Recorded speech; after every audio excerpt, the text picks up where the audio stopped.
Tonight I'm going to be talking specifically about Alejandro Jodorowsky, who probably most all know as a cult filmmaker, but he also had a much longer much longer career in theater and also in what would later become performance art.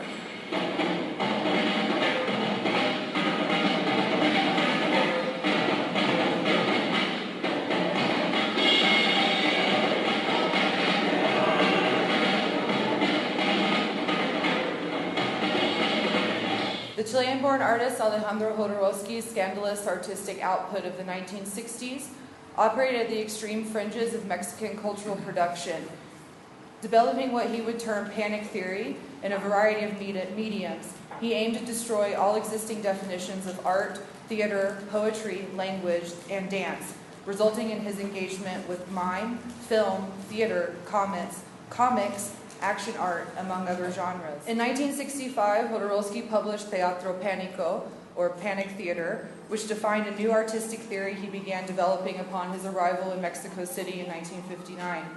The first physical manifestations of what became Jodorowsky's panic theory were largely improvised, one-time events and interventions called efímeras pánicas, or panic ephemerals.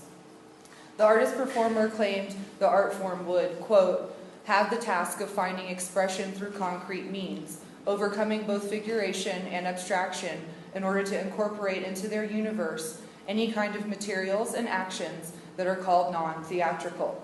Everything is theatrical and nothing is, end quote.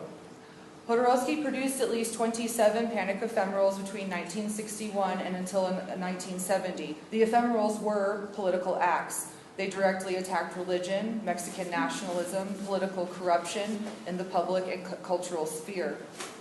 Through their production, Jodorowsky laid the groundwork for the rebirth of collective and interdisciplinary artistic practice, which would flourish in 1970s Mexico. Cuauhtémoc Medina has convincingly differentiated ephemerals from happenings, which is an important distinction here because I think often it could be easy to read something like this as being purely associated with the phenomenon of happenings. But Jodorowsky was not aware of Capro from what we know, although logic would tell us he probably read something at some point, but it was not a direct connection for him. But Medina has differentiated from ephemerals and happenings, and that the ephemeral stems from Jodorowsky's theatrical heterodoxy rather than from the latter's expansion of visual art into action. The concept of the ephemeral came to dominate Jodorowsky's artistic production beginning around 1961 or 62, when he was attempting to find a means of escaping the censorship that had plagued his early productions. So this is an exterior of the Academy of San Carlos here in Mexico City. And here's an interior just to give you an idea of kind of where one of these ephemerals took place, which was at the San Carlos in 1963. All around the courtyard, kind of in the little alcoves, there were placed sort of these stage sets. There were 4 of them. One was blank with just this podium for Jodorowsky. Another had a wall with dried tortillas, stuck to the side, which you can see here. Jodorowsky entered, and this was the first scene here, is he entered and got in this leather suit. Someone described it as shark skin. I'm not sure if it actually was shark skin or not. Came in and stood on the podium and proclaimed, I am an artist, not someone that came to teach your ass. If you want to say something, come here into the light. Here we have some images of a figure being crucified. This again, I think, are very similar to what we saw in the 1965 ephemeral with these kind of references to bondage. In that case, it was more military or police involved. Here, it seems to be more in reference to religion directly. But again, these are themes that continue to appear not only in the ephemerals, but obviously in his later film work.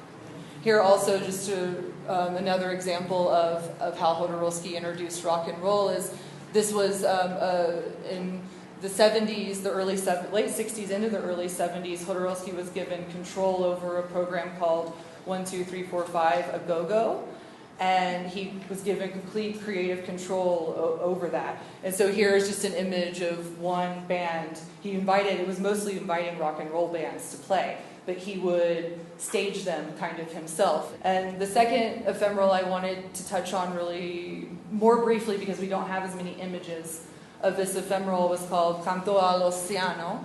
And it also happened in 1963, and this was a few months before the San Carlos ephemeral.